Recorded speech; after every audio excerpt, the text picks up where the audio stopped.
this isn't just about suffering until you get to be 100 so you can do all these feats when you're 100. No. I feel infinitely better today than I did 2 years ago physically. You talked about the difference between your health span and your lifespan.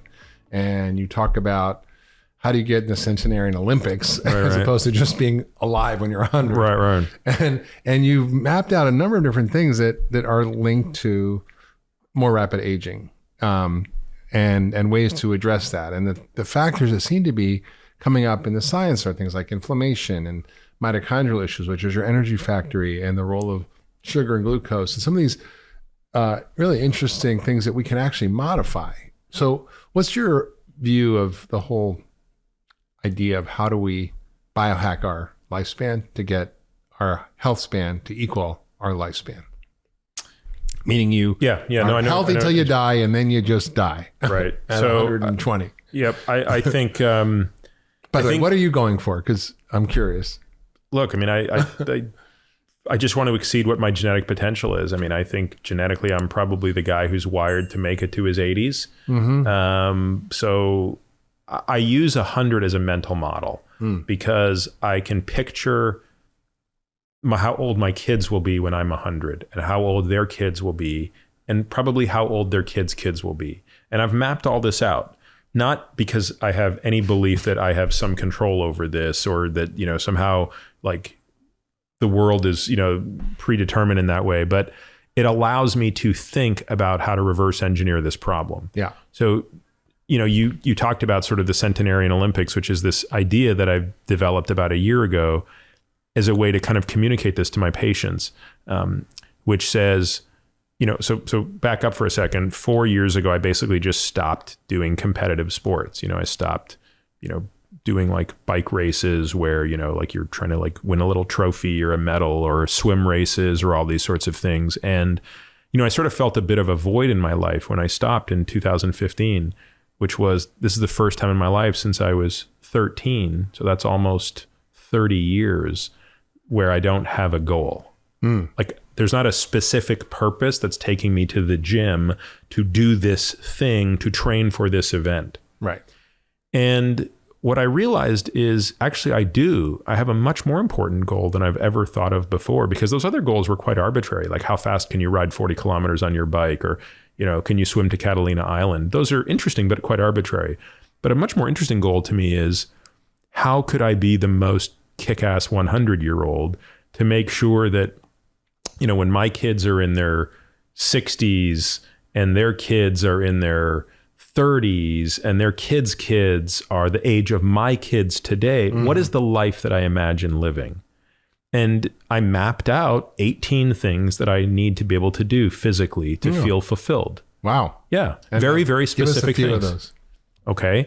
I need to be able to carry 4 bags of groceries up a flight of stairs. 4 bags of groceries up 4 flights of stairs. All at the same time? Yeah. Carry 4. Because I could do that today. And I love the fact that I don't have to take an elevator to walk up to my apartment. Okay. Like, I like that. I need to be able to get up off the floor. Which you have to do in New York, by the way. We have no elevator in our building, so you have to walk up the stairs with your groceries and your luggage. Yeah. I need to be able to get up off the floor using a single point of support. And why do I realize that? Because I realize, like, my boys who are 2 and 5, we play on the floor a lot. Like, we're playing with stuff. And I have to come to their world. Yeah. They're not going to come sit at the table and play with me, right? I have to get on their floor and play with their toys there. And I love doing that. But you have to be able to get up after doing that. Yeah. And I mean, how many 100-year-olds do you see that can actually stand up on their own with a single point of support? Or even get up out of a chair. That's right. I have to be able to put... Which, by the way, is why most people end up in a nursing home, not because of a disease, because they can't get up out of a chair anymore. Yeah, this what I call... Well, there's a whole larger discussion, but I'll give you a few more. So I have to be able to put a 30-pound bag in an overhead compartment of an airplane. In other words, I want to be able to like travel through an airport and actually put my stuff away. Yeah. And I noticed, I travel a lot, and I noticed how many people can't actually put their bag up or take their bag down. And I just don't want to be that guy. And not because they're short. No. It's just like there's something wrong. Their shoulder, their back, something like that, their neck. I want to be able to pull myself out of a swimming pool without stairs. So you got to be able to like lift yourself up. So anyway, I've got 18 of these things. Impressive. And look, they're subject to change. I'm sure I'm going to think of other things. But they basically come down to a level of physical exertion that I want to be able to have And by the way, there's a lot of things I'm not going to be able to do when I'm 100 that I can do now. Before we started this, I was showing you some pictures of places in Hawaii where we're hunting, and some of the terrain is the most complicated terrain in the history of the world. I mean, will I be able to hunt like that when I'm 100? Probably not. And I'm willing to accept certain things. But these 18 things became my bottom line. Like, I want these things. And now, even though I'm only 46, that gives me 54 years to train to do that. And each of these things then projects back into milestones. So if you want to be able to do those things I just described when you're 100, you do what's called backcasting. Well, what do you need to be able to do when you're 90? And then what do you need to be able to do when you're 70 and 60 and 50? So right now I'm very fixated on what the 50-year-old version needs to be able to do to make sure I hit those 18 things when I'm 100. And so that becomes the Centenarian Olympics, is this event that I'm training for. So Love that. I now do have an event in life, and it requires a totally different way of training. And it's totally foreign to me. Well, it's a much, much greater emphasis on stability, which gets virtually no attention. So mobility is the big buzzword. Everybody wants to talk about mobility this, mobility that, flexibility, balance. All of those things matter, and they're all a subset of stability. But stability is the thing that most of us have lost generally by the time we're 5. So if you look, I'm lucky, I have a 2-year-old, so I get this beautiful firsthand view of what amazing movement is meant to look like. And when you look at the things that they can do, you realize that every inch of them is connected. So when they're moving their arm, when they are doing something on the floor, when they're rolling, when they're turning, everything is connected. They are transferring force across their body through the muscles and not the joints. And then something happens. There are a lot of things that happen that I won't get into just for the sake of time. But one of the biggest insults is we start doing this. Sitting down. Yeah. Once we start sitting, we lose our connection to our pelvic floor. And it's this cylinder that sits within our body, from our diaphragm to our pelvic floor and around all of the muscles that, line this tank. As we lose that connection, all of a sudden we start to lose the ability to connect what's happening here to what's happening here, and what's happening here to what's happening here. And all of these chronic injuries start to crop up. So both on a personal level, I've experienced, what I can only describe as the most remarkable transformations in terms of my own physical health, without relying on surgery to fix injuries that I've... Like what? What do you do to fix? I have torn labrums in both shoulders that at one point left me completely unable to do even one push-up. My elbow was in such debilitating pain that I could barely, I could still function, but I was basically in pain 24/7. And of course, to learn that was coming from the inability I had to stabilize my scapula. So anytime I was doing anything that was pulling or pulling up or carrying anything, it was transmitting force all to this joint, as opposed to these huge muscles we have here that were designed to transmit that force. Pain up. You figured out a different way of training, and figured out a totally different way of training. Yeah. And so, now we're actually bringing this to our patients. Is this stuff like Pilates or strength training? Or it's, I would take a broader step back and say, do you know who Bruce Lee is? Do you remember Bruce Lee? Of course. Yeah. Yeah. So karate guy. Yeah. So one of the things about Bruce Lee that I just always idolized was this system that he created called Jeet Kune Do. So Jeet Kune Do, is the way of no way, or the way of the intercepting fist, was this martial art that he created where he took something to the tune of 30 different martial arts. And he, in his own words, extracted what was useful from each of them and discarded what was useless. So to create sort of this unbiased view of what he was trying to optimize for, which was self-defense. And so this approach that we're taking is the same one, which is you take little pieces of yoga, Pilates, lots of pieces out of something called dynamic neuromuscular stabilization, all sorts of different training programs, and we're sort of building a protocol around how does one regain stability in the core, in the hips, in the scapula, in the neck, all of these areas. And so through that, then you learn how to transmit force correctly. And now you do the strength training, you do these other types of training that are necessary. So basically the 4 pillars of preparing for the Centenarian Olympics is the stability piece, the strength piece, the aerobic piece, which is the mitochondrial efficiency piece, and then the anaerobic piece. So there are lots of things that are missing from that, right? This threshold training is not a part of it. Because I actually think... like going super fast, interval training? Interval, yes. But so basically where I think most people are training incorrectly for longevity is, you have like super high intensity interval training, like a Tabata, something like that. And then you have this sort of what we call zone 2 aerobic base training, a lot of people are spending too much time right in the middle. And they're not getting enough of the benefits here or here. And, I think that, I think there's a lot of emerging data. James O'Keefe, I'm sure you know Jim's work, cardiologist, looking at sort of athletes' heart stuff, higher, we're seeing athletes that are 7 to 10 times more likely to get atrial fibrillation. Yeah. And again, I think that's largely the result of spending too much time at that sort of sub-threshold area, which is, again, that's important if you're trying to win a race.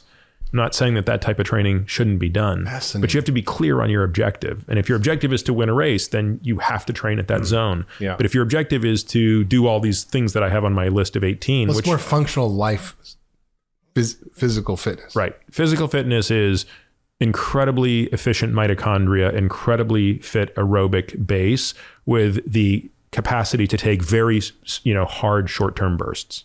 Amazing. Okay. So back to the other aspects of the Centenarian Olympics. So it's not just the physical part, it's all the... Right. So the physical piece is one part of it. Then, so we talk about sort of physical or exoskeleton demise, and then there's the cognitive piece, and then there's an emotional piece. And so I think the three parts of healthspan then are physical, cognitive, and emotional. But doesn't the physical also depend on nutrition?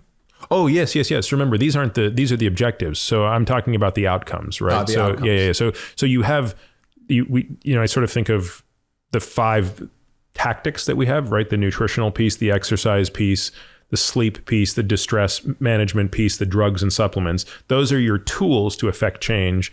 But ultimately, what we're trying to do is enhance longevity. That means delaying death by delaying the onset of chronic disease, and then enhancing health span by enhancing that exoskeleton, cognition, emotional health. So one is not getting the bad stuff that's going to kill you, and the other stuff is how do you supercharge your system to function optimally?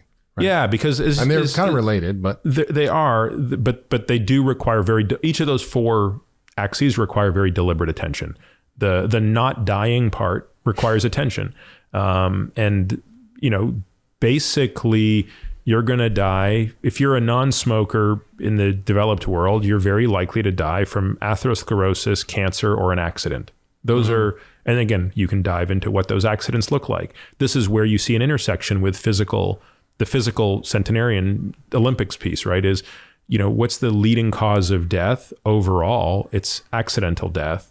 But when you leave that to people who are in their 9th decade or 8th decade, it becomes accidental falls. Mm-hmm. So a fall becomes a more likely cause of demise when you get older. And, as you sort of alluded to earlier, it's not always that you just fall and die. It's usually that you fall and you break your hip, and the broken hip results in immobility that very quickly begins to spiral your quality of life. Yeah. And you end up in the nursing, and all these other things. So yeah. So it's fighting all of these, you're sort of fighting all these fronts, which is why I think one should be paying attention to every possible tool they have to make this change. So in terms of the food part of healthy aging and getting to 100, you talk about a lot of different techniques, whether it's intermittent fasting, calorie restriction, fasting itself, ketogenic diets, all of which seem to do really amazing things, which are all similar, whether it's boosting your own stem cells, helping your mitochondria work better and clean them up, increase your antioxidant levels, reduce inflammation, boost your hormones that need to be boosted, reduce the ones that need to be reduced. It's pretty amazing when you start to look at these mechanisms. How do you parse what's the right approach for the long term? And you earlier mentioned that you fast. So you do a ramp up to fast with keto, and then you fast for a while. A week, and then come off it with a keto diet for a week. So it's like KFK, we call it KFK sandwich. So a week of not keto, KFC? a week. Yeah. Oh, I miss me some KFC. So yeah, a week of keto, a week of fasting, a week of keto. I do that quarterly. And so, again, I think with nutrition, I like to take a big step back and say, what are we talking about here? So I sort of start at one side and I say, there's this thing called the standard American diet. And I think we can all agree, no matter what your dietary bent is, we can all agree the standard American diet is not a good diet. I don't think we need much more evidence of the futility of that. So then the question becomes, how would you escape the gravitational pull of this thing? And in my practice, I think there are 2 there are two techniques to get people out of that pull. One of them is dietary restriction. And dietary restriction is anytime you restrict some element of the diet. So it's taking away, like carbohydrates. Yes, taking away some part of the what. So you're not really restricting the when, and you're not restricting the how much, but you're restricting the what. So this has the largest number of things in its bucket, right? So this is a low carb diet, a low fat diet, a Mediterranean diet, a paleo diet, a vegetarian diet, a vegan diet, blah, blah, blah. You need scientific notation to count the number of things that fit in that bucket. And they all get termed diet, which I sort of don't find typically appealing. The second major way to get people to escape the gravitational pull of the standard American diet is time-restricted feeding, where you don't restrict explicitly what they eat or how much they eat. You just restrict when they eat, and you begin to compress that window of feeding. And those two things are not necessarily done in isolation. You can then start to combine those things and say, well, because we're going to see any form of dietary restriction, almost without exception, is an improvement over the standard American diet, which is why I sort of get a kick about these warring feuds that exist in these camps. Right. So, my paleo diet's better than your vegan diet and blah, blah, blah. And the answer is like, they're both infinitely better than what you were doing before. Right. And by the way, they can both be infinitely idiotic, right? So the paleo brownie and the vegan cookie are equally bad. Of course. But you can take the best of both worlds. You can take sort of the best of dietary restriction and combine it with time-restricted feeding, and then you get an even more potent tool. And then you move from there into intermittent fasting, where you take these periods, in my opinion, sort of 3 days is the minimum effective dose. 5 days is probably the sweet spot. 7 days is, also with benefit and totally doable. And you either fast in a complete way, which is my preference personally, to just water only for those periods of time, or in a hypocaloric way. Like the Prolon fast. That's right. So Prolon is one example of that. It's something called a fast mimicking diet, I think is their trademark name, for a hypocaloric 5-day fast. Yeah. And obviously there's an infinite number of permutations and combinations to how you would go about doing intermittent fasting. And again, we usually, by the time a patient's been with us for about a year, we are really pushing them into that world where they're going to be spending some time doing that. Not all year long, but for periods of time. Well, by definition, not all year long, of course. Yeah, it's intermittent by the nature of its name. But intermittent fasting you can do every day. Well, no, I refer to that as time-restricted feeding. And that's why I'm really like to be strict about the terminology. So time-restricted feeding isn't really a fast. It's just not eating for certain periods of time. We reserve the term intermittent fasting for fasts of 3 days or longer. Mm-hmm. Yeah. Or if not outright fasts, hugely reduced caloric intake. So do you think people should do time-restricted eating every day? I don't know. This is tough, Mark, because I think one of the challenges, remember how I said if I could be czar for a day, I would change dinner time? Yeah. Like I haven't eaten yet today. Oh, so boy. What time is it? It's like almost 7 o'clock. So I know we got to go. And so this will be my only meal today. But the problem is, so I'm going to eat a little more than I normally would because it's the only thing I've eaten today. And I know that that's actually not great for my circadian rhythm. I'm going to pay a little bit of a price when I sleep tonight, because let's say I eat dinner at 7 tonight and I'm going to eat more than I normally would. And let's say I go to bed at 10. I just know that my body works best if I've got a much bigger gap between when I eat, especially a large meal, and when I sleep. So no, I don't think everybody should do this every day. And in fact, I like to mix it up quite a little bit. And I really love to mix it up and reverse it and sort of do all of my eating early in the day, especially when I'm in New York, because I don't have my kids here and my family's not here. So I don't have this pressure to having dinner with your family is a really important thing to do. The problem is in America, most of breakfast is dessert. Well, yeah, but we can work through that, right? I'm confident that a committed individual can have a good breakfast. But the bigger issue is the social one, right? So much of our lives revolve around dinners and that. So, but I think time-restricted feeding very likely has benefits. I think it's a bit soon to tout the magnitude of them, because so much of that research has been done in mice or other animals, and especially in mice. And as you know, the metabolism of a mouse is so different from ours. So the benefits that you see by giving a mouse a 16-hour fast are unbelievable. But that's not the same as you or I going 16 hours without food. That's probably closer to you or I going 2 to 3 days without food. Yeah. So for you, what does your day look like? How do you construct all the things you've learned about these 5 pillars of health and longevity? how do they integrate into your daily life? You're a busy guy. You have practices on 2 coasts. You have a family. You're schlepping around. You're doing podcasts. How does it work for you?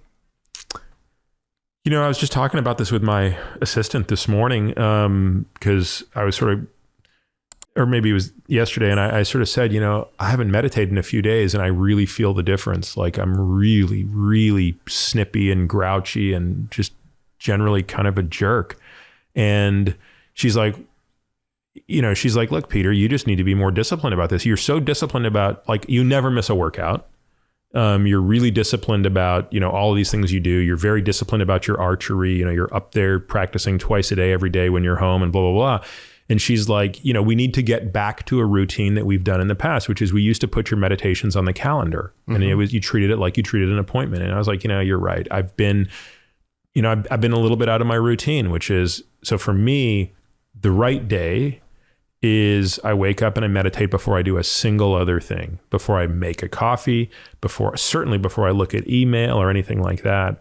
And, you know, for the past few days, I think I was just, you know, something came up. And so there's a little bit of an issue going on in my life, and it sort of pulled me out of my routine a bit. But in many ways, I think the bottom line is these are all things that, whether it's exercise, nutrition, meditation, sleep, you have to prioritize them. Yeah. You know, and people don't want to do these things. And they, you know, one of the exercises I do with patients is I sit down and we look at the 168 hours in a week and look at where they're allocating time. And I say, look, you know, like let's say you run a hedge fund or something. I say your whole job is capital allocation. You're an asset allocator. You take money and your job is to decide where to put it, into which companies, to generate the right profile of return, liquidity, volatility, et cetera. So you are an asset allocator. Well, I said, well, everybody's an asset allocator when it comes to an even more precious commodity than money, which is time. And this is one where we're all the same. We all get 168 hours in a week, and you got to figure out how you're going to spend them. And, you know, I'm really committed to saying 8 hours of those every single night are going to be for sleep. And that means I really want to get my 7.5 hours a night total, at least of 8 hours in bed. And that's a sacrifice, because there's a lot of times when I'd like to stay up and watch a movie or screw around on Twitter or whatever. You know, you can pick 100 things that you could do, but I'm really committed to allocating that time. And then you sort of go through this and say, well, you know, for example, using food, how much time do people really allocate to thinking about food choices? Because you have to be kind of deliberate about it. Yeah, you do. You know, it requires, for me at least, surrounding myself with good food choices, because I actually really struggle with food. Like if left to my own devices, Mark, I could just eat nonstop junk food all day, every day. And so the reason I don't is not because I have some great discipline. It's because I surround myself with good food choices. So like the worst thing I can possibly eat in a moment of weakness is like a piece of dark chocolate. Right. You know, you don't have it in the house. Like I don't have Ben & Jerry's Chunky Monkey in my freezer, because if it was there and I had a long day and I was tired, I would eat it. Me too. and I think it's okay. I think people need to start accepting the fact that it's okay to say that like we are humans and we're not perfect. And to me, this is why I love sort of behavioral economics and the work of Richard Thaler and others, is you change the default environment. Yeah. And that's where you want to put your bandwidth. That's where you want to put your energy, is change your environment. Change your environment so that you don't have to constantly rely on willpower to do, you know, to eat a certain way or to do a certain thing. So basically my whole life is basically one big hack that tries to make eating, sleeping, meditating, doing all the things that matter to me as frictionless as possible, so that when there is friction, make the easy choice. Make the easy choice the easier choice. Yeah. Yeah. I think that's really important piece of advice, because I think it really takes intention. We spend so much intention on so many things that matter far less in designing and figuring out what we want, but not about these things. And when you do, it's not that you're really training for this Centenarian Olympics. You're training for the quality of every single moment in your life, which dramatically enhances when you do these things. It's not about, oh, I'm going to do these things so I can get to 100 and be able to get up off the floor. Yeah, the process itself is beautiful, right? I mean, I feel better. Yeah, exactly. I mean, it's a fair point, which is, this isn't just about suffering until you get to be 100 so you can do all these feats when you're 100. I feel better. No. I feel infinitely better today than I did 2 years ago physically, because of the journey, because of the training. One of the things that struck me was your story of how used to be this elite athlete, or you still are, I guess, and you were swimming from Los Angeles to Catalina Island. And for those people who don't know how far that is, it's freaking far. I don't know how many miles, but it's very far. You can barely see the island from land, and he would swim there. And he discovered that you discovered that you were pre-diabetic. So tell us about that story, because that doesn't make any sense, right? Yeah, I mean, I think I'd always been training my whole life, but definitely things changed when I was in residency. Something caught up to me, and in retrospect, I really think it was a combination of just absolutely debilitating sleep, lack of sleep. Yeah, so probably sleeping an average of 28 hours a week. So even though that didn't mean exactly 4 hours every night, it worked out to that. So I remember when I was in training and I rotated with surgery, they were like, lunch is a weakness and so is sleep. Yeah, it was definitely a part of the culture, and unfortunately just a part of the way that the structure of residency at the time. I don't think it's nearly that bad today, but anyway, I think, total sleep deprivation coupled with a not so great diet, coupled with just the inevitability of age sort of catching up to you. I mean, when I was in you my were all teens, 30? Yeah, exactly. And something, a switch sort of flips, right, between about 28 and 30. And in me, when I was growing up, I ate poorly. I mean, like breakfast was a box of cereal, not a bowl. So we had these large Tupperware bowls, and I would put the entire box in. And that would was it like Fruit Loops, or yep, was it like exactly. more like Cheerios? It was total crap. It was Fruit Loops or Lucky Charms or Cocoa Puffs. But the American Heart Association says Fruit Loops and Lucky Charms are healthy, right? Hey, it had no cholesterol in it, so that's the key thing. No fat. That's right. So I'd have like the 27 box of dyes those. and lots of sugar. I mean, 7 sandwiches for lunch every day, a whole loaf of bread, 14 pieces, French fries. So I was eating nonstop growing up. But when you're 16, 17, 18 years old and you're exercising 6 hours a day, I don't think that matters. Yeah. You can certainly skirt that, but it basically just caught up with me in my late 20s. And certainly by the time I was 30, I mean, I was way bigger than I should have been, given all the things I thought were going on, and I don't think I really internalized it probably until weight. I didn't really, probably it wasn't until my early 30s, 32, 33, that I was sort of like, wait a minute, something's wrong here. And this is not a great trajectory. You had a minute to look in the mirror. Yeah. And it's funny when these things happen slowly, it's easy to sort of miss it and sort of, rationalize it or something like that. Yeah. But at some point it just became like, this is, there's a funny story I tell when my wife, at the end of one of those Catalina swims or one of those marathon swims, she made some smart comment to me, which again, she to this day swears, she swears she didn't say it, but she did say it. And 2, she claims that if she said it, it was only in the most loving way, which I believe. But she said, you got to work on being a little less not thin.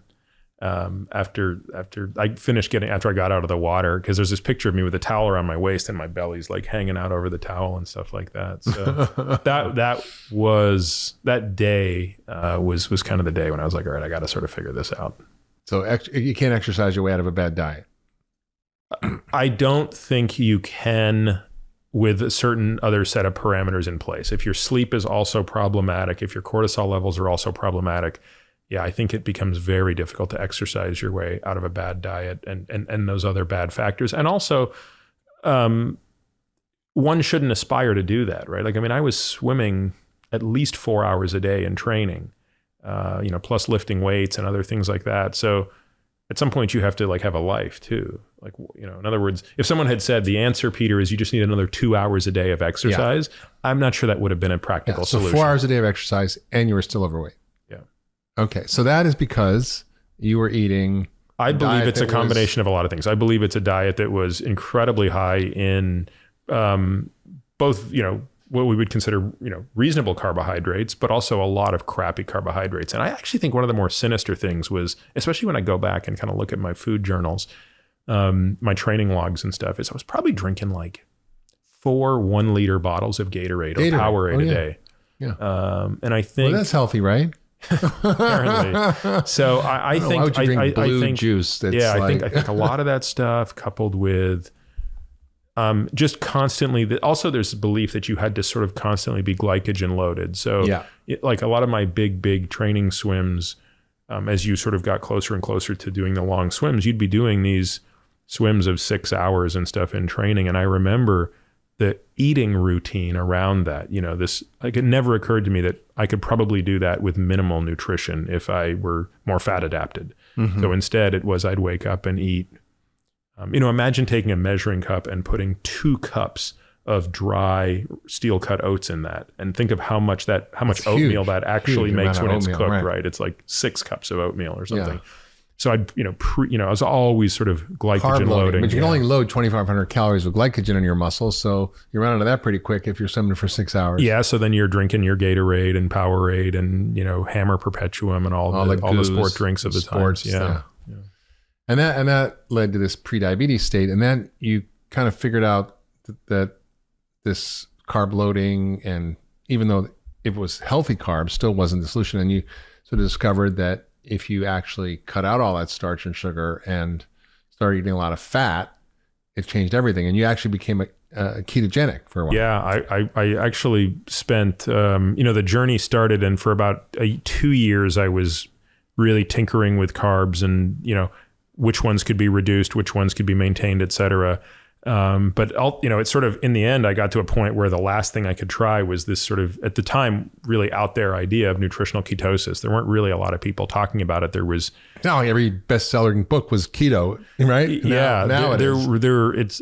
funny. That was only 8 years ago, and to think how much has happened since then. But at the time, you had a guy named Steve Phinney, who I still in many ways think of as arguably the most knowledgeable person around today when it comes to understanding the ins and outs of nutritional ketosis.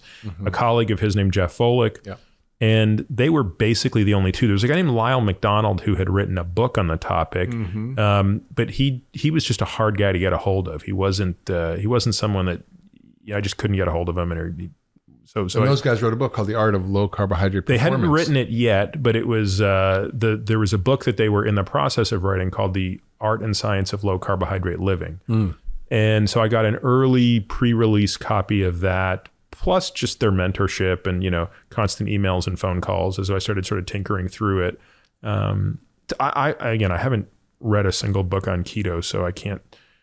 Certainly not in a very long time, but I still think that first book they wrote, The Art and Science of Low Carbohydrate Living, is one of the best resources on this. If someone said, hey, I just want to read one book on how to do this, what's the book? I actually always sort of send them that way, although I'm sure they've written something much better since. But I actually studied that book a lot when I wrote my book, Eat Fat, Get Thin, because I was really interested. Yeah, no, Steve's devoted his whole life to understanding the physiology of this. And also as I began trying to do something a little bit different, which was how could I compete, athletically on a diet that seems very counter to the prevailing wisdom of how we need to do this. And that, in that sense, I look back at some of the work that Steve had done when he was doing his PhD at MIT, a very small study he had done in cyclists that I found quite interesting.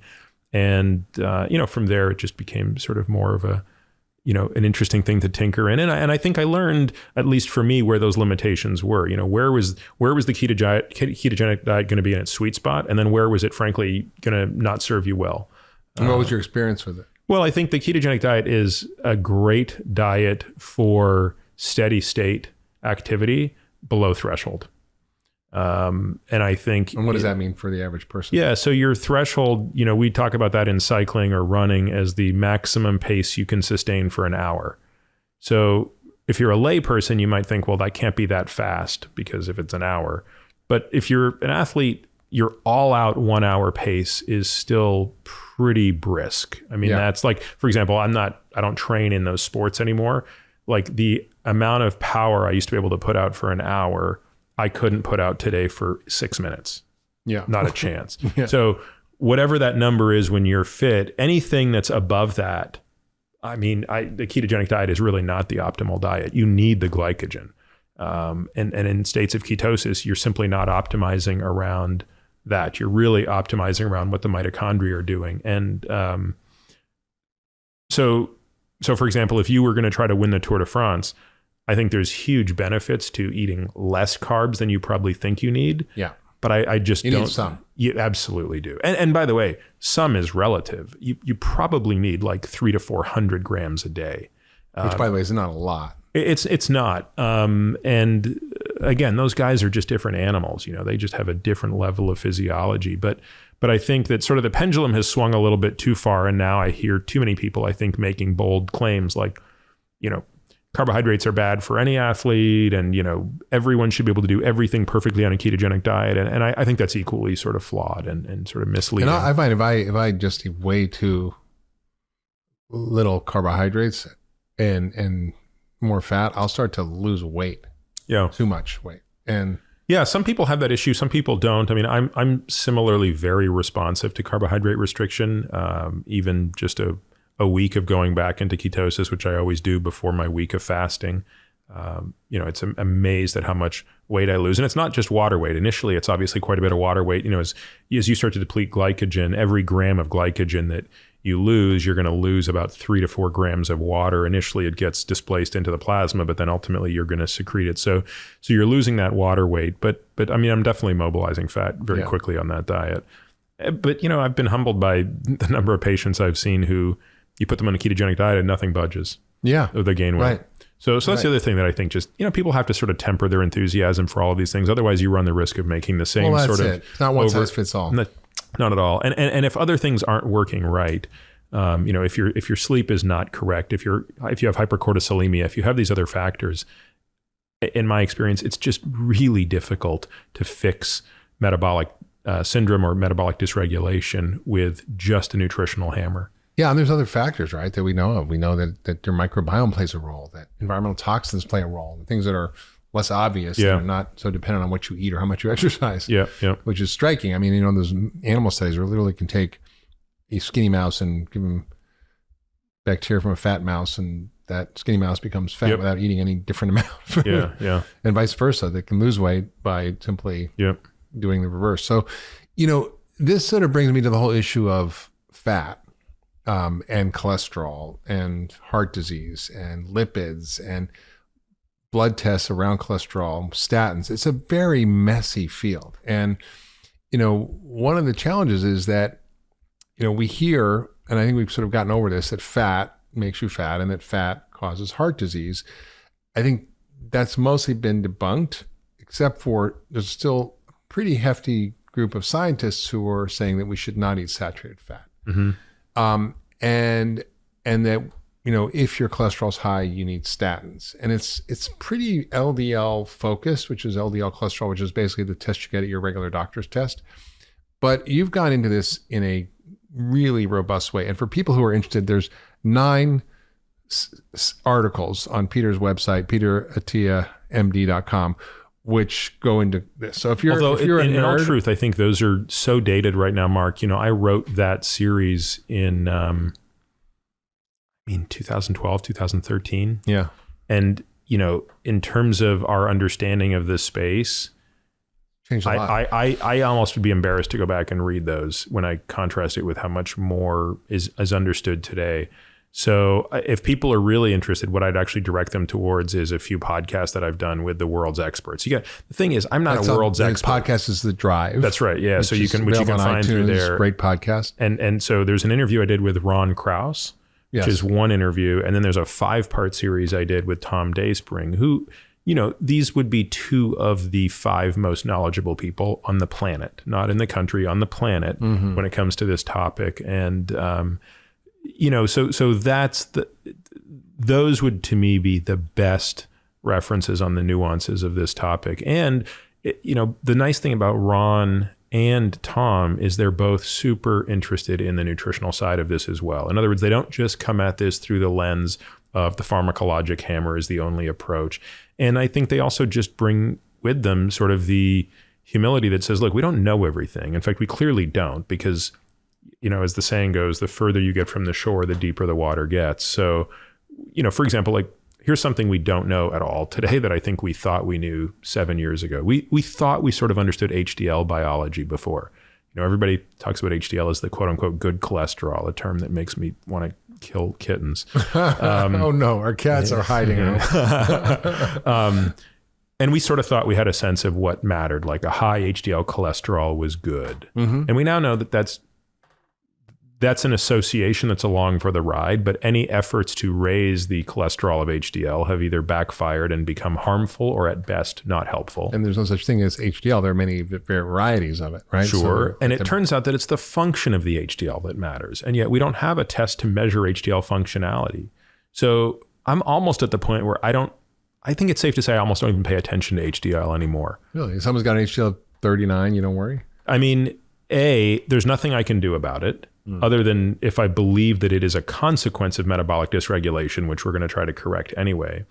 But whether I know the cholesterol content of the HDL particle, the number of HDL particles, or the size of the HDL particles, none of these seems to be good enough proxies for the function of HDL, the ability to delipidate, which is... Basically, it's like the vacuum cleaner that cleans up the cholesterol in your system. And in fact, we see the opposite, right? There are lots of case studies, and I've seen clinical examples of patients with very, very high HDL cholesterol, and you think, oh, this is fantastic. And they have devastating cardiovascular disease because their high HDL is the result of their HDL being so backed up that they can't actually function. So they aren't able to go in there delipidate. They're these totally backed up full. So we call these patients have something called hyper alpha lipoproteinemias. Very rare nerdy disorders. But these people will show up with HDL cholesterols of 100 milligrams per deciliter and higher. So I think we know a few things. And I think those few things are at least enough for us to make a decision today. Because every time you make a decision... I mean, how do you figure this out? Because when people go to the doctor, they don't really get the state-of-the-art cholesterol test today. Right. And we're still practicing 20th century medicine in the 21st century. Right. And you talk about testing particle size, particle number, looking at it quite differently than most doctors. That's the first step, right? So figuring out what actually the first step is hopefully finding a doctor who can do some advanced testing. And so the most important part of the advanced test for me is really twofold. I mean, so the first thing I do before I do any of this stuff, I sort of explain to patients, what are we doing? We're using a blood test to try to approximate your risk of heart disease. So the first thing I want to do is understand what are the drivers of heart disease? How many of these things can be measured in the blood? Because you always have blind spots when you do a test. I mean, you can't do a test and say, well, now I know everything about this patient. And so what I always do with patients is and it takes about 30 or 40 minutes the very first time we review labs, is I go through atherosclerosis, cancer, Alzheimer's disease, every single thing that one might ever care about. And I talk about what we believe today the drivers are of those diseases, how we can measure each of these things. And then, by the end, you have this huge map of everything that we believe is known and what we don't know. So at the very least, from a sort of Rumsfeld-like perspective, we have our known knowns and our known unknowns. And we still have blind spots we can't see. But when it comes to cardiovascular, you say, look, basically 4 big drivers of this disease outside of smoking and hypertension. So those are huge drivers of this disease. But we don't really look for huge markers of them in the bloodstream. And secondly, we look at the behavior and we look to fix that. But when it comes to, at the cellular level, we think of the lipoprotein. We think of the underlying state of metabolism. We think of inflammation. And we think about endothelial function. And then we double click on each of those. So what does that mean? So the lipoprotein, which is the little particle that's going to carry the sterol into the subendothelial space, provided which in English means you mean the carrier for the cholesterol particle that gets into your arteries. That's right. And so maybe start at the beginning. You've got this endothelium, which is this thin single cell layer that lines the artery. Okay, so that's your barrier. Like your Teflon barrier inside your arteries. That's right. So the first thing I say is, why is smoking and high blood pressure, why are they bad? Well, they're bad because they reduce the efficacy of that barrier. So anything that's going to make it easier, for something to cross them, that's going to be a bad start. So the first thing that we realize is lots of particles cross that barrier, and most of them come right back out. So it's not the crossing of the barrier that is in and of itself problematic. It's the retention of a particle. It's getting stuck in there. And then it's this chemical reaction called oxidation. And rusting. Yeah, effectively. I mean, it's a bit of an oversimplification, but I think for the purpose fat goes rancid, that's sort of oxidation, right? Yeah, that's a nice way to think about it. And it's that oxidation that then creates an inflammatory response. So, which is what causes heart disease, Alzheimer's, cancer. Well, I mean, I think it's hard for me to just say that. I mean, I would say that inflammation plays a role probably in most diseases, but of course, mostly inflammation does good stuff for us. I mean, if we didn't have an immune system and we couldn't mount an inflammatory response, we wouldn't be sitting here right now. We would have died in utero or shortly thereafter. So our immune system's doing its best, but on some level, when it comes to these lipoproteins depositing their cholesterol in the wall, a chemical signal gets kicked off, and the chemical signal is a warning. And that's something that we can measure both specifically and non-specifically in the blood. So an example of that I would hope every doctor measures is C-reactive protein. Yeah. So the problem is those aren't very specific. Yeah. You can blood test for inflammation. You could have an infection or sore throat, or you could have heart disease. That's right. And the extremes are good. When someone has a C-reactive protein of 0.3 or 30, you feel better, because the 30 is not heart disease. The 30 is that person's sick, right? Like, then they usually know they're sick. But then we look at very specific markers of inflammation that may be more unique to this case. So something like LPPLA2, which is an endothelial enzyme, or oxidized LDL specifically. And then we look at these other metabolic markers. And by the way, those are tests that are available at a regular lab that most doctors don't. That's right. Yeah. So our cardiovascular panel is not just looking at the lipoproteins, of which there are 4 we pay close attention to. Really 3, if I'm really going to be pushed to it, and we like to do things in 3s. It's Lp(a), which is, to me, the worst atrocity in modern medicine today. When you consider that cardiovascular disease is the leading cause of death in this country, and when you combine it with cerebrovascular disease, I think of this as atherosclerotic disease. Right. These are far ahead of cancer. Even though people say, well, cancer is going to surpass heart disease in 20 years or maybe less. But atherosclerosis is the only inevitable disease of our species. That's hardening of the arteries. Yeah, it's this inflammatory process of the arteries that ultimately leads to heart attack, stroke, things like that. So atherosclerosis is inevitable, and somewhere between 8 and 12% of people are walking around with a genetic predisposition to it in the form of this special type of LDL called Lp(a). So it's just like an LDL particle, but it has a little extra apolipoprotein attached to it. And unfortunately, the nomenclature of lipidology doesn't serve it well when it comes to communicating it's confusing, it. Yeah. So it's genetic, though. It's genetic. We don't test for it, but you can change it. You can't change it yet. I mean, you can using one drug. And go up and down. Yeah, diet. It's an acute phase reactant, so it can move a little bit, but as a general rule, it doesn't. As a general rule, what we do is we treat residual risk with the LDL. There is a drug right now called an antisense oligonucleotide that's in phase 3 to lower it. So it attacks the DNA cycle of making the Apo(a). So when that drug works, which it seems to work very well, you basically take an injection twice a year and it wipes out Apo(a), which means you have no Lp(a). So one, you got to know that. You have to know a person's LDL particle number. So you alluded to cholesterol. That's the one that most people get. So when someone says, I went to the doctor and my LDL is 100, what they're saying is my LDL cholesterol is 100 milligrams per deciliter, or 6 millimolar or whatever, depending on what units you're using.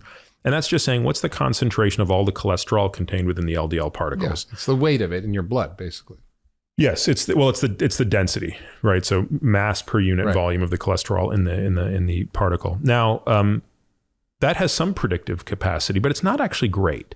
Yeah. And if you look at the really good data, both in the largest cohorts that have ever been studied in both the Framingham population and the Mesa population, the number of particles turns out to be much more predictive. And in fact, anytime and every time particle number, so how many of those LDL particles do you have, which you can do either directly through some techniques in chemistry, or indirectly by measuring something called ApoB, because every LDL particle has one of these little ApoB things sitting on it. So if you count those, you count the particles. Every time you put these head to head, it's no comparison. Yeah. Knowing the number of particles always beats the cholesterol concentration in terms of predicting risk. So to break it down, if you have a cholesterol of LDL of 100, you could have 3,000 particles, or you could have 300 particles, and you get the same number when you go to the doctor, with totally different implications for your risk of heart disease. Right. And more commonly, it wouldn't be that much of a spread. But to give you a real example, you could have an LDL cholesterol of 100 milligrams per deciliter, which places you at about the 20th percentile of the population. And I think most people would say, if your goal is primary prevention, there's nothing wrong with that. But that person could have 700 nanomole per liter of particles, which would be very low. That's the 5th percentile. So they're discordant in the right direction. Yeah. Or they could have 1,500 particles, placing them at closer to the 70th or 75th percentile, and they're discordant in the wrong direction. Yeah. And then on top of that, everything I've said tells you nothing about their Lp(a). Right. So that person could have an Lp(a) of, which normal would be less than 50 nanomole per liter in terms of the particle number. And if that person is walking around at 150, even if their LDL particle number is normal, they're still at greater risk of not just atherosclerosis, but aortic stenosis as well. Yeah, and I tell my patients, I said, make sure you tell your doctor to get an NMR, which is basically a MRI of your cholesterol, look at the number of particles. Sometimes there's another test called Cardio IQ, which is Quest, but NMR is through LabCorp, Cardio IQ is through Quest. They measure those things, and they're valid, and they're not that expensive, and they're available. The good news is now there's an even more accurate test than NMR called electrophoresis. So centrifugation, electrophoresis are ways that actually insurance companies are now reimbursing for. So we've actually switched over in the past few months to using electrophoresis to measure LDL particle number as opposed to NMR. Now, some people say that we should focus on not only the particle number, but also on how many small particles there are. Because you can have... Yeah, this is an interesting discussion I get into with Ron Krauss in that podcast, because Ron is in the camp that says the size of the particles independent of the number of particles also matters. So if you had somebody that had 1,000 particles, but their distribution was mostly small, they're in a worse situation. Like 600 or 700, right? That's right. Then I've say seen that. The reverse. And I think that is probably the case, but the reason I don't fixate on that number is I don't have a direct treatment for it. In other words, I can indirectly try to address that because that seems to run as a proxy to metabolic health. In other words, nobody would deny that patients with smaller particles, all things equal, when compared to patients with large particles, are metabolically less healthy. So I tend to focus on things where I feel like I can more directly impact it, such as their insulin level, their average glucose level, things where their triglyceride level. Well, that's double clicking on the metabolic. That's right. Tab, right? Yeah. So when you click on that tab, what do you see, and how does it relate to the cholesterol? Because you just hinted at it that insulin, blood sugar, that may be the driver of these abnormal numbers of glucose particles. and insulin play a really intimate relationship when it comes to vascular disease, and we learned this by the studies that have been done in patients with type 2 diabetes. So most people know that type 2 diabetes is a condition of, well, I shouldn't say most people. I would say most people would not define it the way I'm about to define it, which is type 2 diabetes is a disorder of carbohydrate intolerance. Yeah. So again, that would be sort of a controversial definition in some circles, but I think between guys like us, that's to me, it's the most logical explanation possible.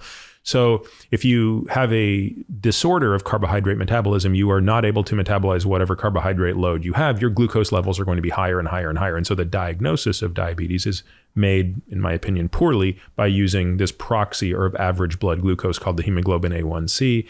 And once a patient's level reaches a 6.5%, which corresponds to an approximate average of something like 130 to 140 milligrams per deciliter, we say that's the threshold. I could talk for hours on why I disagree with that approach, but directionally it yields a reasonable answer, right? Someone with a hemoglobin A1C of 5% versus 7.5%, there's a clear difference in those people. Now, studies to lower glucose have found interesting things. The first is if you lower glucose with insulin, so you take those patients. Well, it makes some things worse and some things better. Blood sugar better, but makes blood sugar better. Higher. Yeah. So why is that? Because there's more to the story, right? When you give those patients more insulin and you lower their blood sugar, you actually do fix something. You fix their microvascular disease. They do need less amputations. They have less kidney destruction. Their erections are better. Right. Blindness is better. Exactly. So you do fix the microvascular stuff, the really, really, really tiny blood vessels that you can't see with your eye. Those get better in response to aggressive glucose lowering using insulin. But the point you made a second ago can't be forgotten, which is their mortality doesn't improve. Yeah, their heart disease goes up. In fact, their strokes and heart disease go up as does their aortic disease. And that offers us an insight into the role that insulin and glucose play, which is that insulin is probably damaging to the macrovascular disease. So the reason their microvascular disease is probably getting better is they have less of that glycosylated hemoglobin that is actually creating this mechanical obstruction in those tiny, tiny, tiny blood vessels. The best tool is a tool that can lower glucose and lower insulin. And while there's drugs like metformin that can do that, there's really nothing that beats nutritional biochemistry as the strategy for powerful. that. Yeah. No, we shared a story the other day on the podcast. There's this woman at Cleveland Clinic who came in with, BMI of 43. That's very overweight. Normal's less than 25. She had diabetes for 10 years on lots of insulin, heart failure, ejection fraction of 35%, renal insufficiency, kidneys weren't working, liver was trashed, high blood pressure.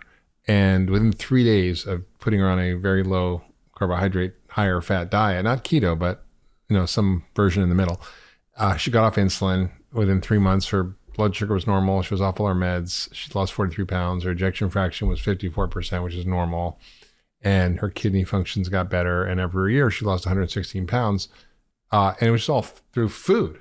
So food is, when you think about a drug, if there was a drug that could cure high blood pressure, cure diabetes, cure heart failure, cure kidney failure, cure liver failure, oh my God, I'd buy stock right away. But there is, it's called food, except it's not patentable.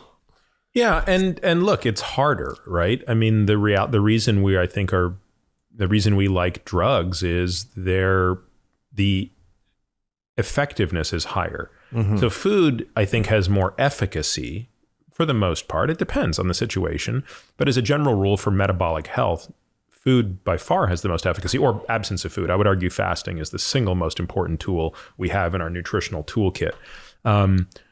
But the effectiveness, which means the ease with which one can implement it, tends to be higher. Yeah. So pills have less efficacy, meaning when taken perfectly, they don't work as well, but they're much easier to take. If all you have to do is take a pill a day or a shot a day, not that the compliance is perfect there, but it tends to be easier. So again, my view is I just want to be agnostic to all of this stuff. Yeah. I mean, and I tend to sort of, shy away from the debate about, medicine versus food. The way because I do have patients that come in and say things like, well, I don't want to take any pills. I don't want to take any drugs. I'm willing to take supplements, but I'm not. And I just sort of look at them and I say, if I was your general contractor and you brought me in to build your house and I said to you, listen, I don't use skill saws and I don't use hammers and I only use Robertson screwdrivers, how would you feel? I mean, wouldn't that strike you as odd?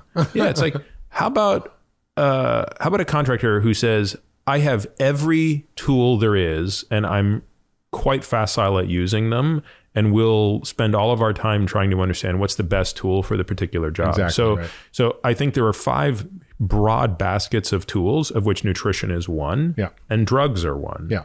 And I think we're solving a very hard problem. And what are the other? Everything that has to do with sleep, everything that has to do with exercise physiology, and everything that has to do with managing distress. So stress.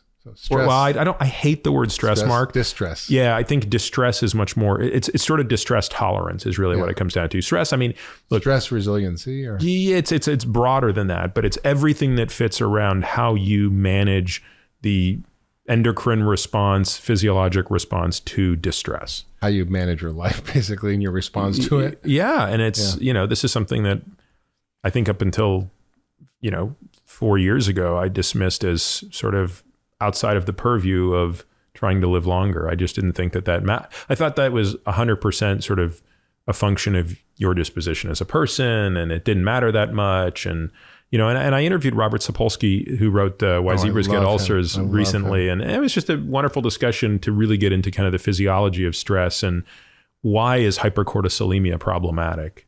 And this is when you get stressed, whether it's a real or imagined stress, it creates a response in your body that raises cortisol, which is the stress hormone, and adrenaline. And that cortisol is great in the short term for running from a tiger, but it destroys your body over the long term. Right. And because we didn't evolve around the long-term stuff, it served us very well in the short term. Obviously, as you said, if you were in a situation of danger or you needed to get something done, evolutionary pressure was very good at driving that. But I mean, I think I would like to believe that we had more acute stress and less chronic stress as our ancestors, that is. And today it's probably flipped. We have less acute stress other than social media and more chronic stress. And so we're now sort of dealing with the long tail effect of hypercortisolemia in addition to some of the other hormones beside the glucocorticoids that do this. And I mean, cortisol to me is just such an interesting hormone. One hormone that can do the same thing can do 2 different things to the same cell. There's not a lot of hormones that do that. So if you look at insulin, for example, insulin is always going to do the same thing to a fat cell. It is always promoting lipolysis. So it is the production of more fat cells. More fat. It's making the, I'm sorry, not lipolysis, it's doing the opposite. It's producing lipogenesis. So insulin is always making a fat cell fatter. So on the inside, on the door into the fat cell, it's promoting esterification, taking these triglycerides, lumping them together and making them into their storage form. And by the way, high insulin prevents your fat cells from releasing the fat. Well, that's the other point I was going to make. On the outdoor, it's doing the same thing. It's inhibiting the lipolysis that's allowing these things to get out. Well, that's important. Just pause there. Very important. Because what Peter's saying is that when you eat a diet that raises your insulin, which is usually a diet that's high in starch and sugar, it puts the fat in the fat cells and it's a one-way door. You can't get out. And so as long as your insulin's high, it's very tough to lose weight, which is why low carbohydrate diets often work so well for weight loss. Yeah. I mean, actually might be worth coming back to this. I think there were sort of broadly speaking, like 3 macro phenotypes of obesity. And one of them is this hyperinsulinemic phenotype, which responds really well to carbohydrate restriction. But the point I wanted to make about cortisol is cortisol can do both. Cortisol can liberate fat from the fat cell. Because if you think about it, you're being attacked by a tiger, you want to burn through your creatine phosphate, your glycogen, but you also want a lot of fatty acids around. It's an all hands on deck. Give me all the energy I have. So that actually requires lipolysis or breaking fat out of the fat cell. So in that sense, it is catabolic to a fat cell, breaks it down. But cortisol also is anabolic to a fat cell. It can also put fat in. So if you think about this clinically, we see this all the time, patients that are taking corticosteroids, prednisone, things like that, or even in disease states like Cushing's disease and things like that, these patients accumulate preternatural amounts of fat. I mean, it's enormous. But in the short run, cortisol can stimulate hormone-sensitive lipase and actually break down fat. So I always found cortisol to be a misunderstood hormone, including by myself, and one that I'm just really excited to learn about because it also feeds into this other phenotype, which is I've seen patients with completely normal insulin levels who cannot lose an ounce. Yeah. And you put those patients on carbohydrate restricted diets, nothing happens. No, they'll gain weight. It doesn't mean anything. They're going to eat all the fat in the world and they'll get fatter. And in these patients, you have to be looking at the other endocrine systems. And I sort of think of them as 4 big systems, the thyroid, adrenal, sex hormones, and then this fuel partitioning system of which insulin and glucagon are a big part of them. So I don't know. I would just say... You just said a lot in that sentence. And that is what Peter just said is some of the most important thinking in medicine, which is that what is the cocktail of hormones in your body? What are they doing at any one time? And how are they affecting your risk of disease, of diabetes, heart disease, death? Affecting longevity, affecting your mood. I mean, it's so powerful, and they're modulated by all those things you talked about. They're modulated by diet, by exercise, by sleep, by how we interact with stress, and then medication sometimes. And that's another great example. I mean, I've seen the phenotype of normal insulin levels. Phenotype means just how the person show up in your office. Yeah. So I've seen the sort of, I have normal insulin levels, I have seemingly normal cortisol levels, but that person's not sleeping. That person sleeps 4 hours a night. That person's going to have a brutal time losing weight. It is really hard to get the body to, especially if they're eating, even if they're not eating horribly, but if they're just sort of grazing all day, if they're sort of feeding, if they're constantly being exposed to nutrients, which again is more likely if you're awake 20 hours, as opposed to being awake, say 16 hours, you've got 4 extra hours to feed, but also a lot of that feeding comes at a time of day when I think there's evidence emerging that the later you're consuming food, the worse, all things equal. In fact, there's a study that just came out. We should have dinner before the podcast instead of after. We absolutely should. No, if it were, if I could be czar of the world for a day and change one thing, on that list would be completely changing the social structure around meals and making breakfast the dominant meal and totally inverting the way we do things. So in other words, if we could eat from... So intermittent fast on the back end, not on the front end? Yeah, it would be if we could eat from 6 a.m. to 2 p.m. and then, go to bed at 8 p.m. or something like that. Like if, you would... I really believe that would have a profound impact on people's health. And there's experimental data to support this, including studies of patients. Sachin Panda and colleagues just published something 2 weeks ago, I believe, looking at a study that took patients with type 2 diabetes and randomizing them. They actually did a crossover, but there were 2 groups so you were your own control and you crossed over into early versus late time restricted feeding. So meaning you were either eating from 8 a.m. to 4 p.m. or noon to 8 p.m. Yeah.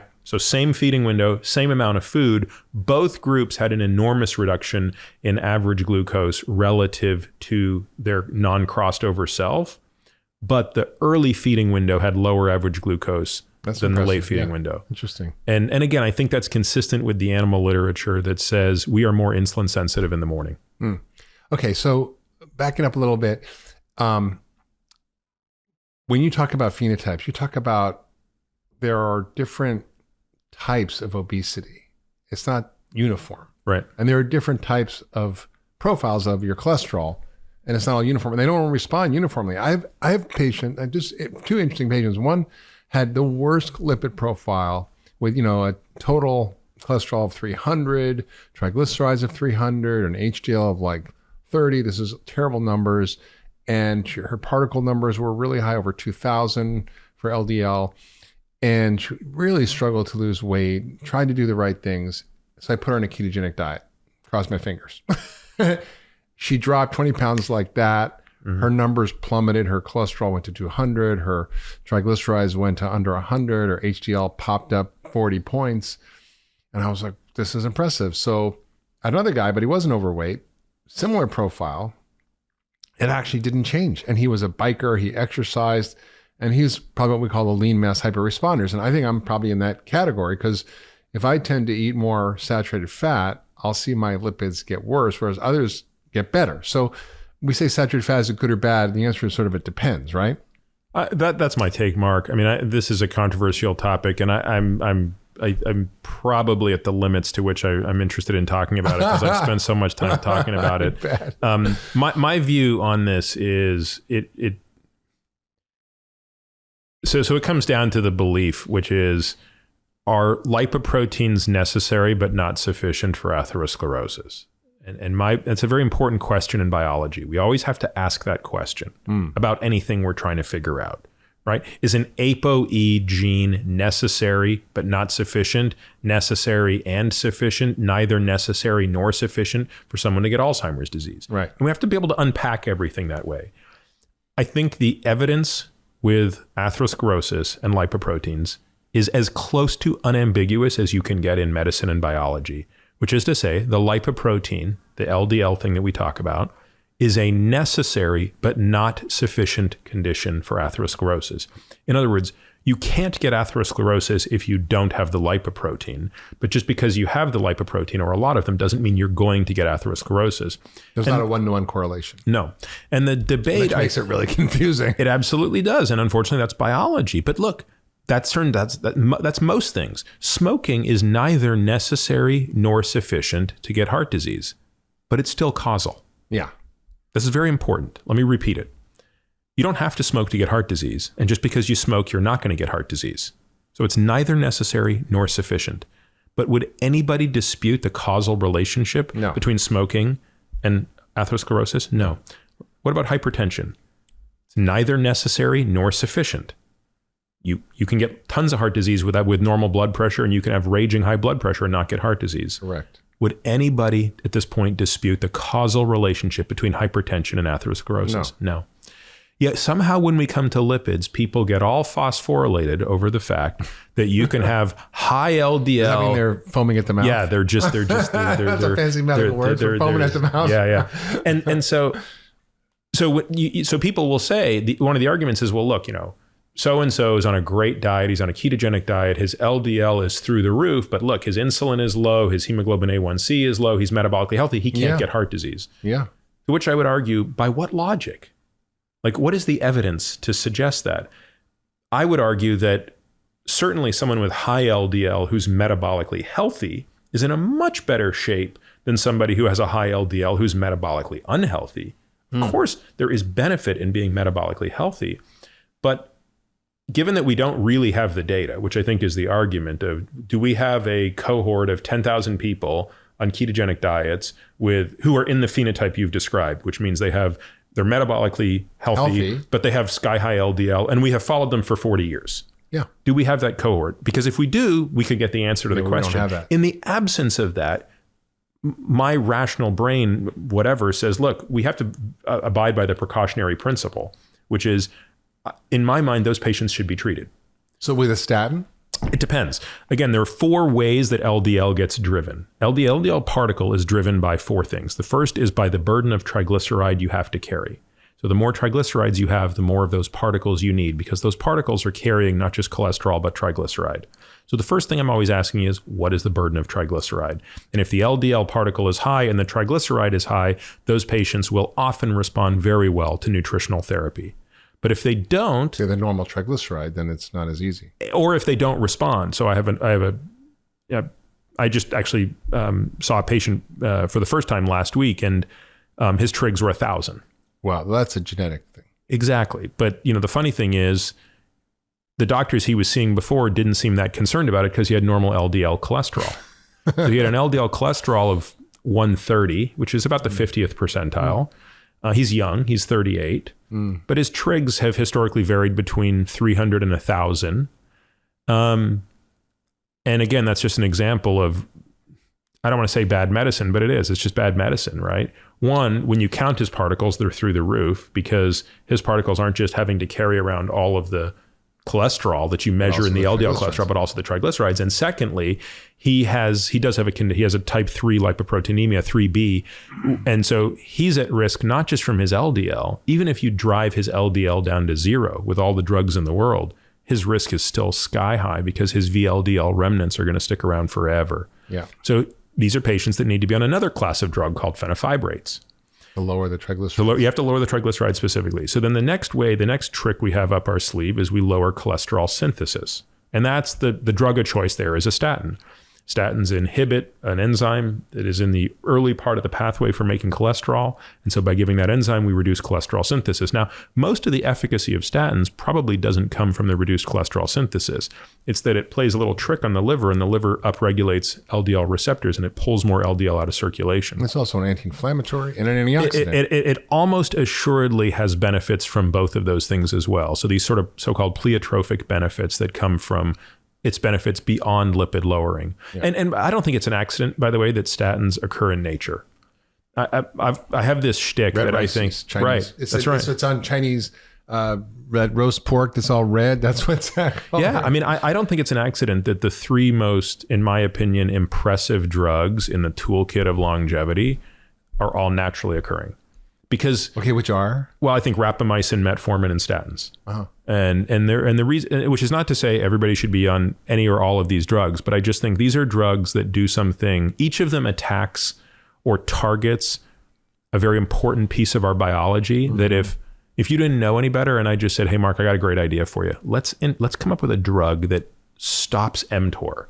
You'd be like, that's a crazy idea. Like mTOR is so central to your existence. Well, okay, fine. Or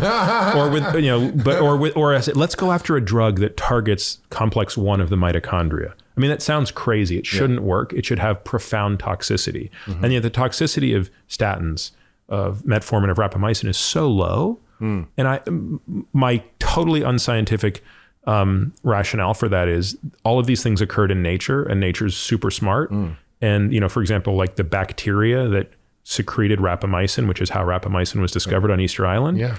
They had 1 billion years to work out the kinks of having something that was toxic enough to kill off the yeast that it was fighting, but not so toxic to kill itself. Sort of a natural antibiotic. Yeah. I sort of think of that again. The antibiotics are another great example, right? Naturally occurring compounds that do remarkable things, but have surprisingly low toxicity. So anyway, so that's the second category. The third category is cholesterol absorption.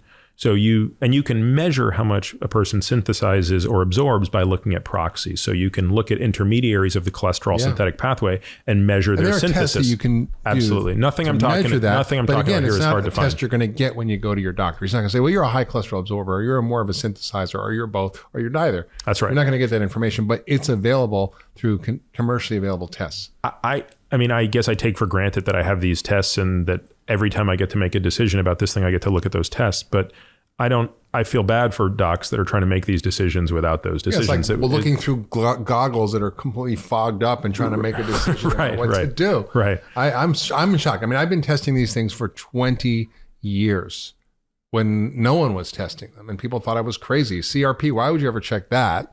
That's a waste of money.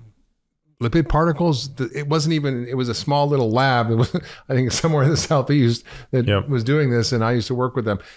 now it's more out there, but Ron Krauss you're talking about, he figured this out like 40 years ago. Yeah. I mean, Ron's been a very steadfast and yet sort of modest, quiet champion of this stuff. Alan Snyderman basically, figured out the importance of this thing called ApoB and how these number of ApoB particles mattered. I mean, Alan is in Canada. He's at McGill University, also just an incredibly close mentor. Actually, someone I really hope to have on the podcast because, I mean, between, Ron and Tom and Alan, I mean, these, as you noted in the introduction, I mean, that's how I've been able to learn this stuff. It's that I've got people like that in every subspecialty and every little nook and cranny and hole of medicine that have just been so generous with sort of sharing this knowledge with me.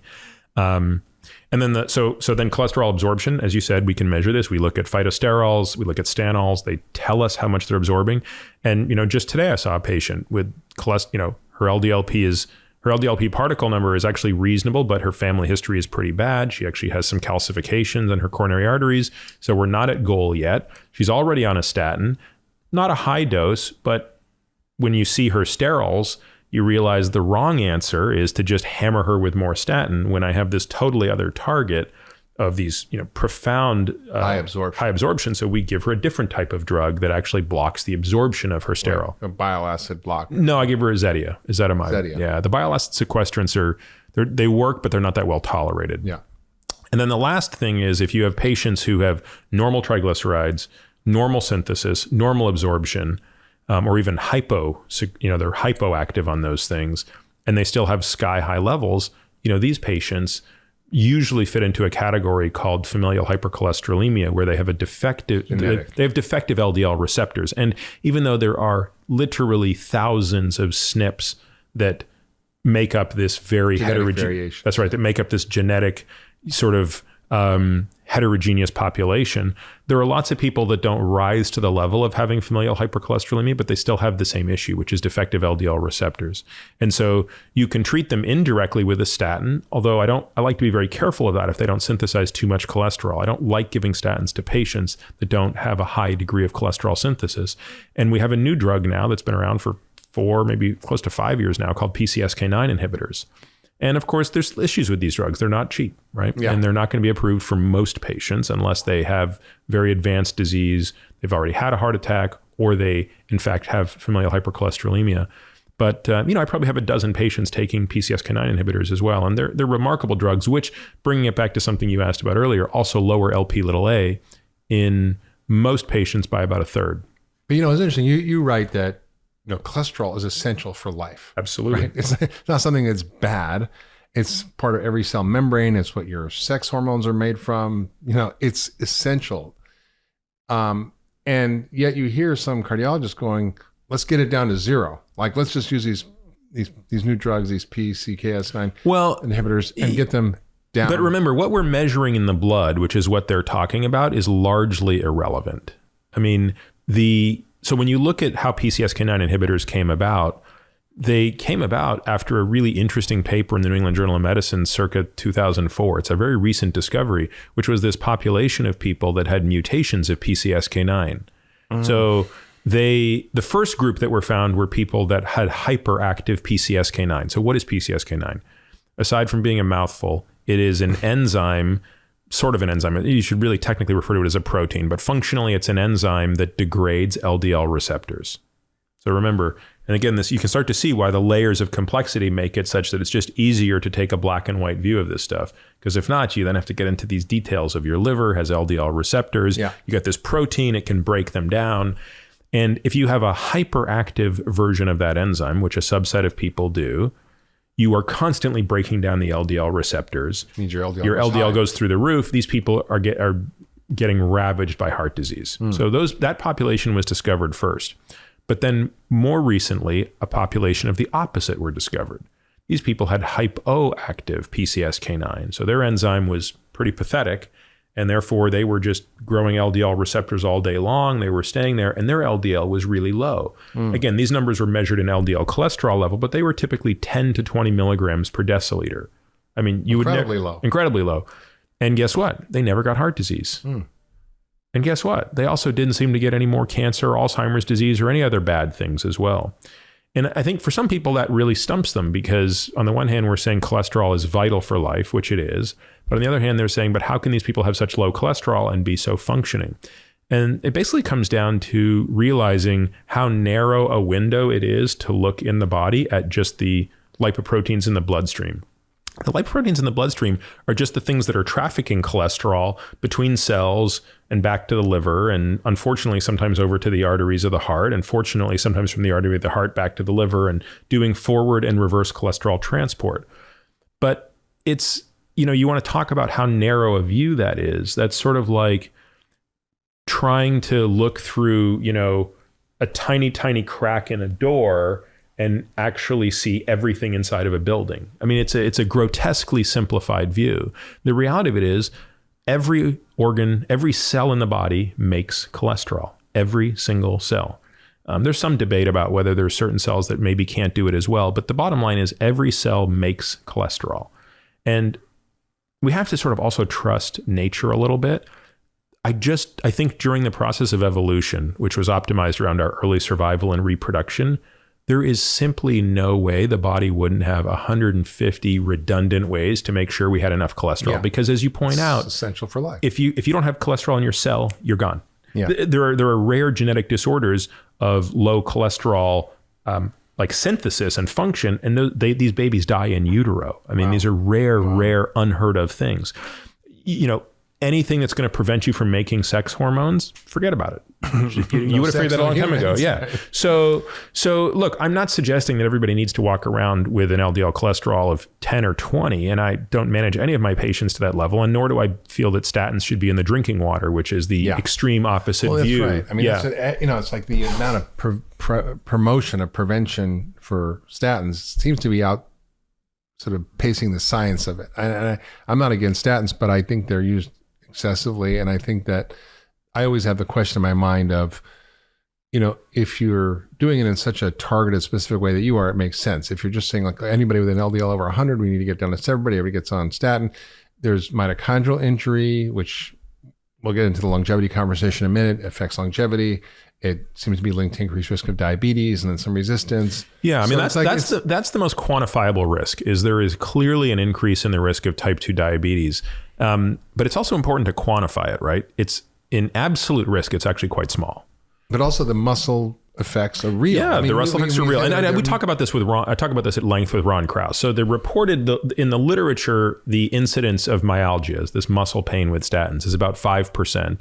I think most clinicians feel it's closer to 10%. Yeah, or more. I mean, I just, an average doctor, I'm not a cardiologist, and I see, lots of patients, and it seems to be just the sniff test. A lot of patients have intolerance of statins with muscle pain and aching, and even without their muscle enzymes going up. Yeah, well, and you're that's a good point, right? It's not necessarily correlated with the CK, and it's not correlated with LFTs, and it's challenging because I think a big part of it is the placebo effect as well. There's just no denying the power of the placebo effect.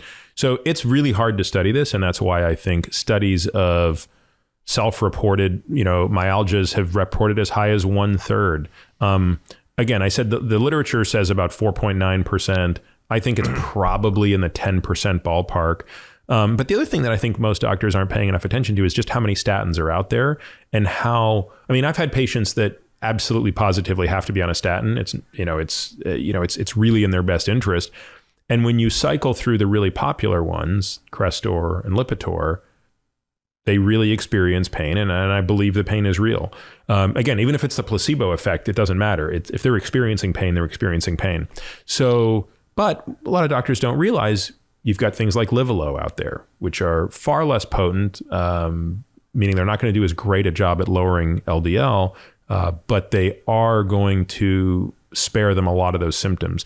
I've been using Prevestatin a lot, which is a very old school statin. It's less toxic. Oh my God. It's Prevacol is basically pharma grade red yeast rice. It really is. Okay. It's really, 80 milligrams of Prevacol is comparable to about 2,400 milligrams of red yeast rice. Yeah, which I found it has worked really well in some patients. Absolutely. It just comes with the advantage of being pharmaceutical grade. So no, I mean, I think... Yes. No, just meaning like you could argue they're equivalent, but I sometimes, unless the patient is really adamant against not taking a drug for whatever reason, then I'll say fine. But anyway, so you also have to partly just sort of be nuanced in your approach to these drugs. I mean, there's like, a dozen statins out there, not a dozen, but they're close enough. So it's, I think you just have to take the time to sort of play with these things and figure out what the right cocktail is. And then what's the minimum effective dose? Responders, when they eat fat and they get high cholesterol, LDL, more particles. Do those people need statins? In my opinion, it's just a question. It's just a question of like, do you want to play with fire?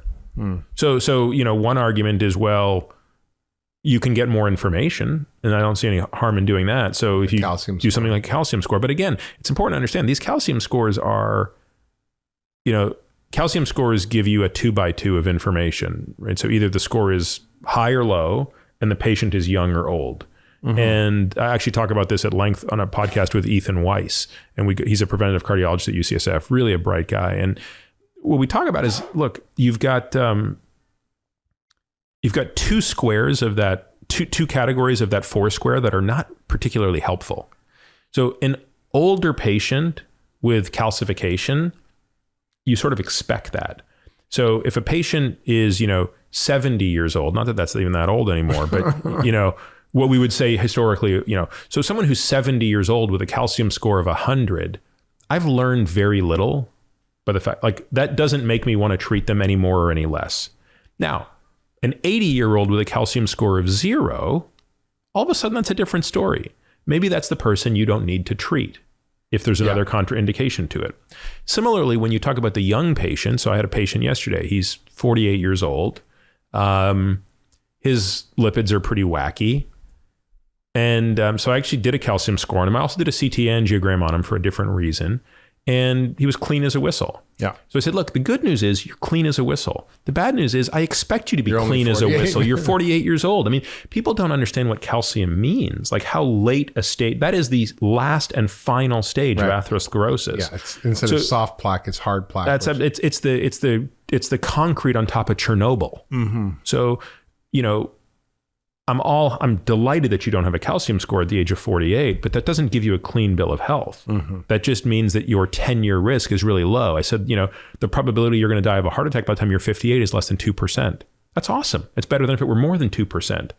But if you're playing the long game, and the long game is delaying atherosclerosis as long as possible, I'm just not sure on what planet you want to walk around with an LDL particle number through the roof. And again, I'm only interested in the long game, because atherosclerosis is inevitable. Your risk of cancer and Alzheimer's disease starts to decline by your 9th decade. Not so with atherosclerosis. It's the only thing that rises monotonically. If you love that last video, you're going to love the next one. Check it out here.